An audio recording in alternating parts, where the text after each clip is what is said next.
आज मैं 11th class के बायो के स्टूडेंट्स के लिए कुछ लेके आया हूँ। बायो में सबसे पहले 11th क्लास के लिए जो फर्स्ट चैप्टर है वो है the living organism. The living organisms या द लिविंग वर्ल्ड की कह सकते हैं, द लिविंग वर्ल्ड।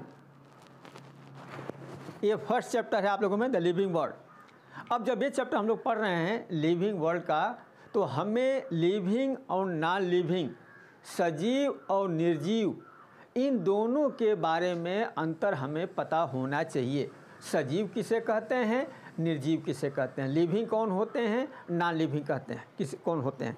तो सबसे पहले अगर हम लोग लिविंग के बारे में कुछ चीज़ें जान जाएं, कुछ उनके कैरेक्टरिस्टिक फीचर्स जान जाएं, तो नॉन लिविंग और लिविंग को सेपरेट कर सकते हैं। मैं कुछ पॉइंट्स आप लोगों के साथ डिस्कस करूंगा, जिसमें सबसे पहले लिविंग में तो है ग्रोथ। ये कैरेक्टरिस्टिक फीचर है जो लिविंग बीइंग्स में पाया जाता है।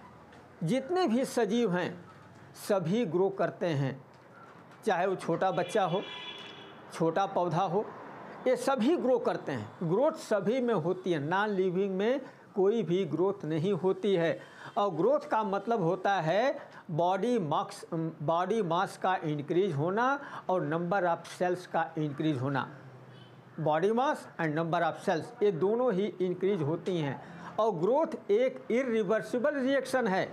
एक बार ग्रोथ होने के बाद फिर वो वापस नहीं आते हैं, ये इरिवर्सिबल है। उसमें बॉडी मास बढ़ जाता है, बॉडी वेट बढ़ जाता है और उसके बाद नंबर ऑफ सेल्स बढ़ जाती हैं। जहाँ तक बात प्लांट्स और एनिमल्स के ग्रोथ की है, प्लांट्स की ग्रोथ थ्रू आउट लाइफ होती रहती है। पूरी लाइफ पौधों की ग्रोथ होती रहती है, नई नई ब्रांचेज निकलती रहती हैं, नई नई पत्तियां निकलती रहती हैं। लेकिन एनिमल्स की जो ग्रोथ होती है वो फॉर लिमिटेड पीरियड। अगर हम ह्यूमन बीइंग की बात करें तो मनुष्यों में बच्चों की ग्रोथ लगभग 18-19 साल तक कंप्लीट हो जाती है।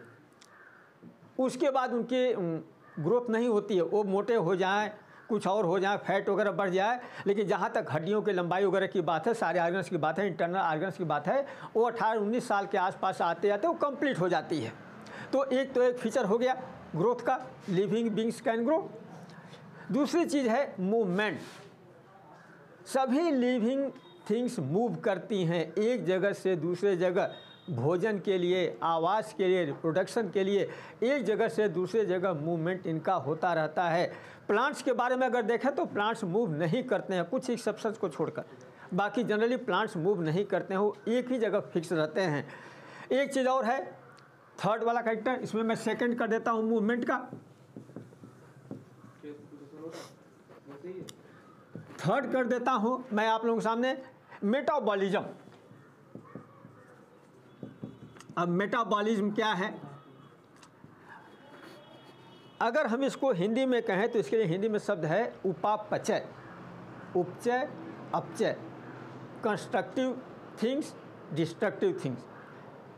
मेटाबॉलिज्म को दो भागों में बांट सकते हैं, एनाबॉलिज्म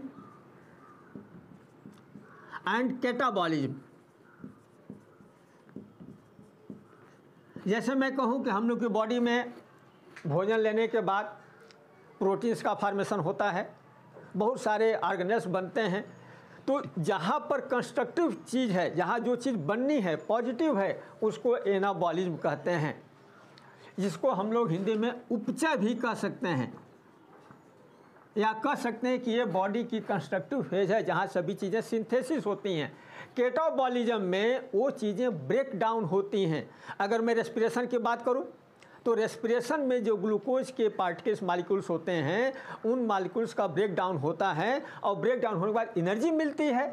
तो एक जो है ये अपचय कैटाबॉलिज्म, ये कंस्ट्रक्टिव, ये डिस्ट्रक्टिव, एक बनने वाला, एक उस खत्म होने वाला। मेटाबॉलिज्म जो है लिविंग का डिफाइनिंग फीचर है। यही एक चीज़ है जिसके आधार पर कह सकते हैं कि लिविंग थिंग्स में ये चीज़ बिल्कुल परसेंट डिफाइनिंग फीचर है ये लिविंग थिंग्स का। एक चीज़ और एक्सक्रीशन का भी है। अगर हम लोग में न्यूट्रिशन होता है रेस्पिरेशन होता है, बहुत सारी मेटाबॉलिक एक्टिविटीज़ के बाद बहुत सारी ऐसी चीज़ें बनती हैं, वेस्ट प्रोडक्ट बनते हैं जिनका बॉडी से बाहर निकलना ज़रूरी है। तो लिविंग थिंग्स में एक्सक्रीशन भी होता है, एक्सक्रीशन जिसमें से वेस्ट प्रोडक्ट शरीर से बाहर निकाले जाते हैं, ऐसा नॉन लिविंग में नहीं होता है। एक फीचर और है रिप्रोडक्शन। कई बार लोगों को होता है कि रिप्रोडक्शन भी एक डिफाइनिंग फीचर है, लेकिन रिप्रोडक्शन जो है लिविंग बींग्स का डिफाइनिंग फीचर नहीं है। बहुत सारे ऐसे स्टेराइल एनिमल्स हैं जो रिप्रोड्यूस नहीं कर सकते हैं, वो भी हमारी तरह होते हैं लेकिन उनमें रिप्रोडक्शन नहीं होता है। तो मेटाबॉलिज्म तो डिफाइनिंग फीचर है लिविंग थिंग्स का, लेकिन रिप्रोडक्शन डिफाइनिंग फीचर नहीं है। रिप्रोडक्शन में जो पेरेंट्स होते हैं उनके ऑफ स्प्रिंग्स, उनकी प्रोजनी, उनके बच्चे ठीक उन्हीं की तरह होते हैं। अब रिप्रोडक्शन के कई सारे स्टेजेस हैं, सेक्सुअल है, एसेक्सुअल है और रीजनरेशन से है, बट इससे बहुत सारे स्टेजेस हैं। बहुत में हाइड्रा वगैरह में हो गया, स्पॉन्जन में हो गया, रीजनरेशन से होता है, हाइड्रा में बडिंग से होता है। बहुत सारे यूनिसेक्सुअल या ये कर सकते हैं कि जो यूनिसेलुलर ऑर्गेनिज्म हैं, बैक्टीरिया हैं, अमीबा हैं, इन सब में बाइनरी फ्यूजन से होता है। तो रिप्रोडक्शन के कई सारे तरीके हैं, ये एनिमल्स में होता है। अगली चीज़ है cellular organisation. Cellular organisation, cellular organisation कह सकते हैं कि बॉडी का ऑर्गेनाइजेशन क्या है।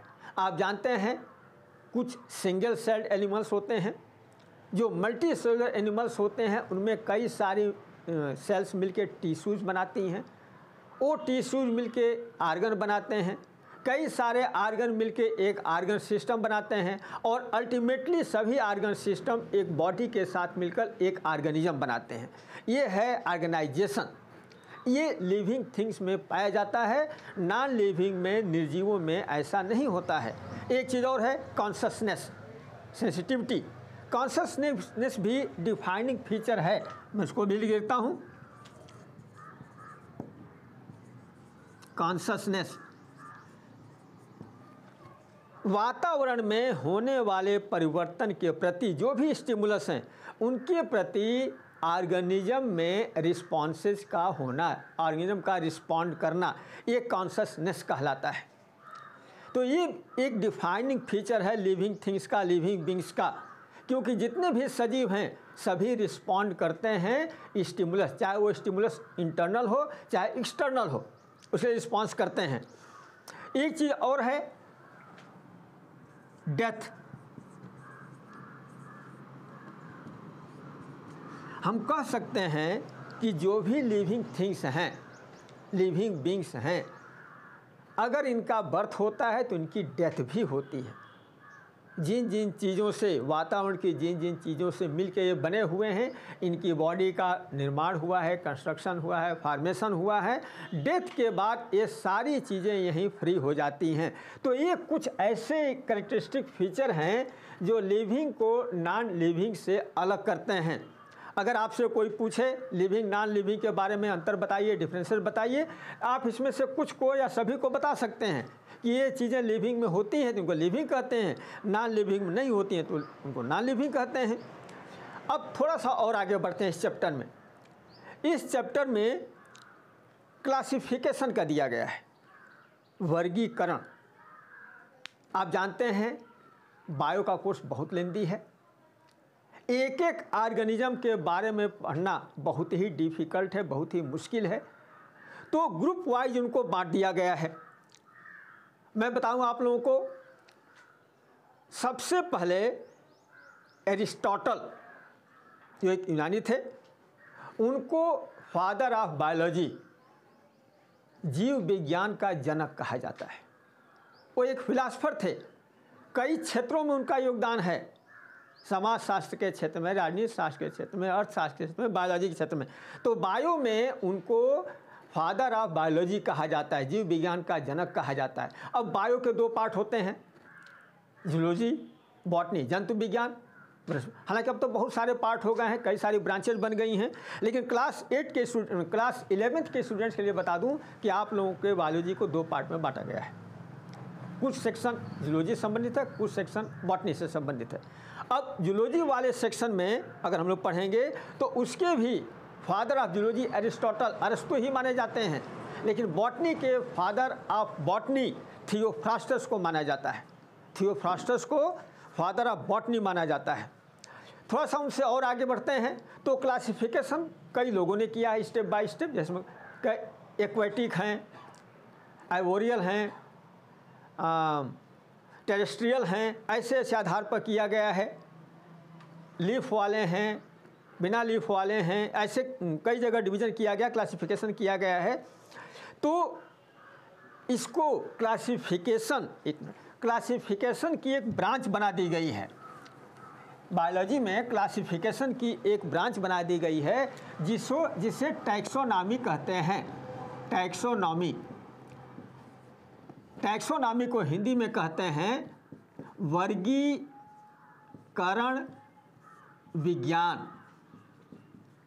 वर्गीकरण विज्ञान। The branch of science which deals with the classification of animals and plants। Science विज्ञान की वह शाखा जिसमें हम लोग जीवों के वर्गीकरण के बारे में अध्ययन करते हैं, उस ब्रांच को टैक्सोनॉमी कहा जाता है, वर्गीकरण विज्ञान कहा जाता है। अब मॉडर्न टाइम में अगर आएँ तो एक साइंटिस्ट हुआ है कार्ल वॉन लिने, जिन्हें हम लोग कैरोलस लिनियस के नाम से भी जानते हैं। कैरोलस लिनियस ने एक किताब पब्लिश की थी, सिस्टेमा नेचुरी। इस किताब में उसने बहुत सारे जंतुओं, बहुत सारे पौधों का सिस्टमेटिक वर्गीकरण किया है, क्रमबद्ध ढंग से उनका वर्गीकरण किया है। और उस वर्गीकरण को हम लोग बायोनॉमियल नॉमेनक्लेचर के नाम से जानते हैं। वर्गीकरण की द्विनाम पद्धति बायोनॉमियल नॉमेनक्लेचर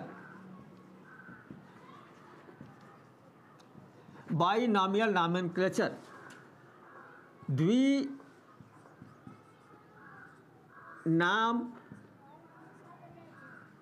पद्धति एक कैरोलस लिनियस ने दिया है। बायोनॉमियल नॉमेनक्लेचर, वर्गीकरण की द्विनाम पद्धति।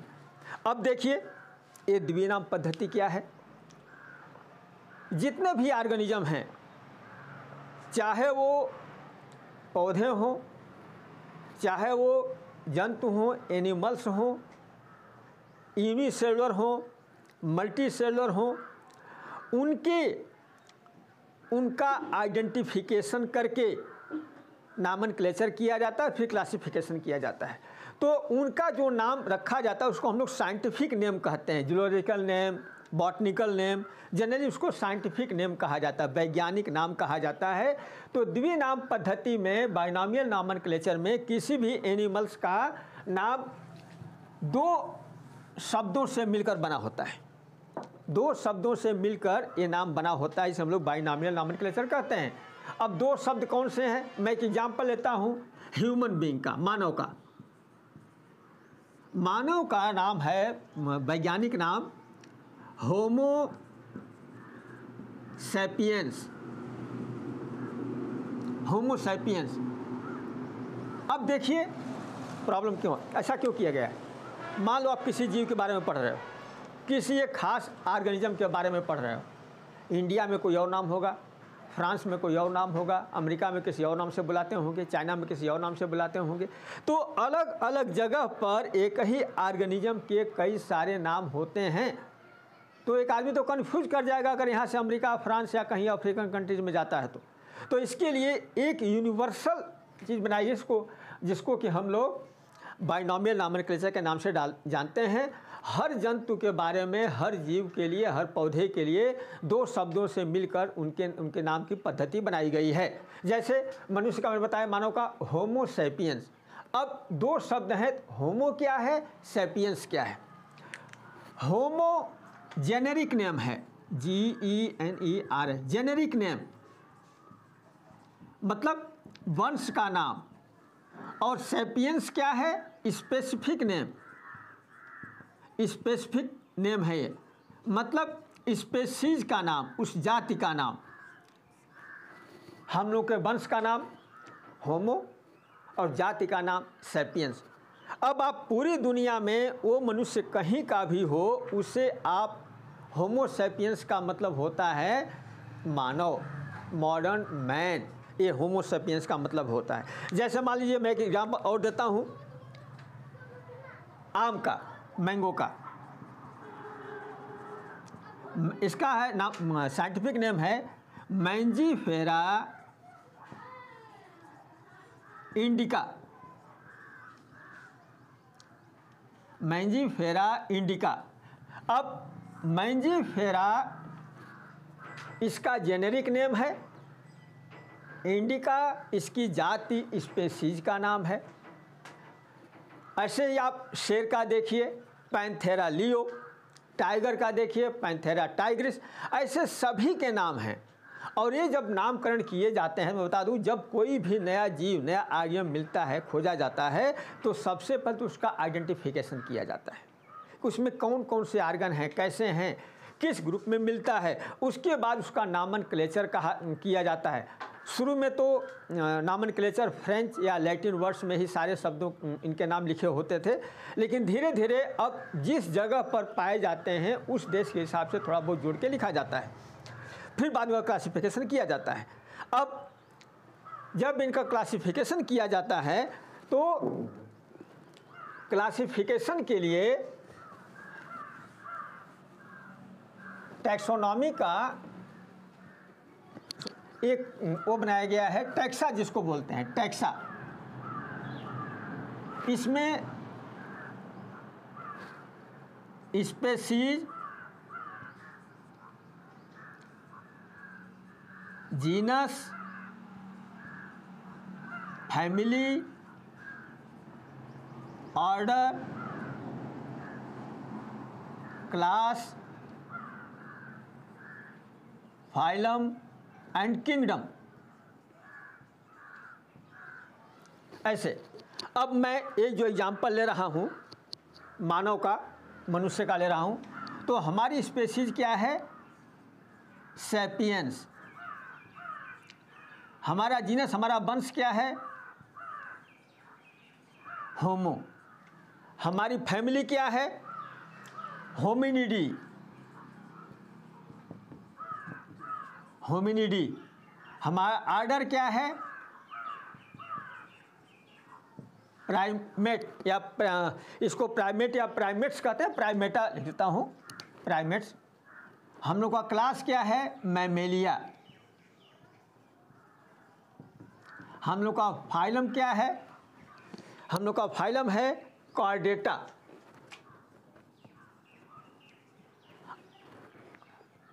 कॉर्डेटा हम लोग का फाइलम है। और हम लोग का किंगडम है एनिमलिया।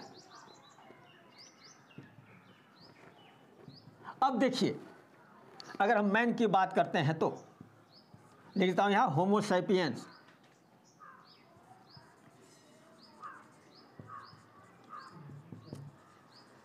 Homo sapiens. अब देखिए, सैपियंस हम लोग की जाति है, होमो हम लोग का वंश है, होमिनिडी हम लोग का परिवार है, ऑर्डर इसको गण कहते हैं, प्राइमेट्स है। अब प्राइमेट्स में तो बंदर वगैरह सब आते हैं, ये सब प्राइमेट्स हैं।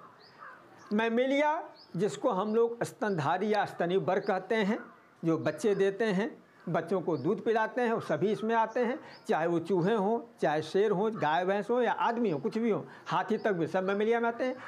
कार्डेटा, सब में कार्डेट पाई जाती है, कहीं से वर्टिब्रेटा भी, वर्टिब्रल कॉलम भी होता है, वो भी होती है, और सब के सब एनिमल्स हैं, तो एनिमल किंगडम में है। देखिए एक टैक्सा है, कैसे एक एक स्टेप पर अलग अलग रखे गए हैं।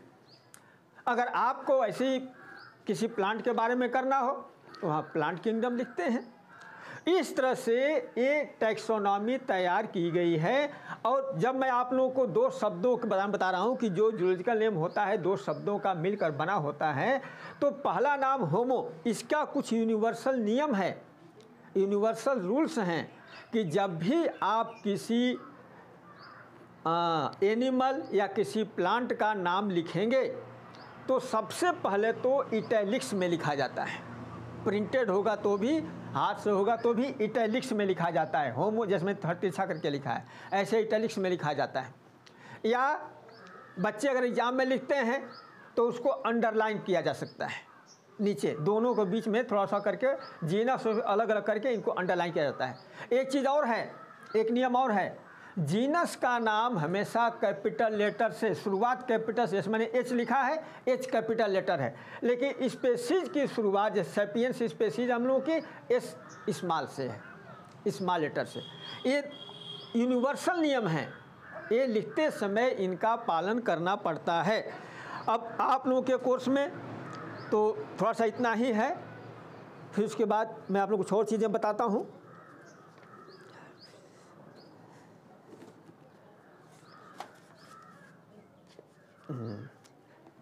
चलिए आज हम लोग इतना कर लेते हैं क्लासिफिकेशन टैक्सोनॉमी का। मैं एक बार और बता दूं, क्लास 10 से क्लास 11th में आप लोग आए हो।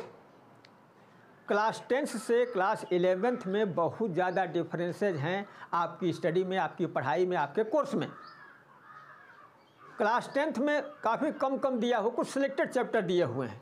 यहाँ आपको काफ़ी डिटेल में पढ़ना है, आप लोगों को काफ़ी ज़्यादा फिगर बनाना पड़ेगा, एक एक क्वेश्चन का आंसर छांट कर लिखना पड़ेगा। बुक्स आप लोगों के पास होगी तो आप लोग बुक्स का कंसल्ट करो, मेरे वीडियो को देखो, ये जो चीज़ें इसमें बनी हुई हैं उनको आप लोग देखो। कहीं प्रॉब्लम हो तो आप कांटेक्ट कर सकते हो फ़ोन करके, व्हाट्सएप पर, या अपना खुद ही भेज के आप कांटेक्ट मैसेज भेज के कांटेक्ट कर सकते हो। इसके लिए आपको स्टडी तो करनी ही पड़ेगी। और ये जो वीडियो मैं डाला हूँ एक क्लास 11th के स्टैंडर्ड के हिसाब से ही डाला हूँ।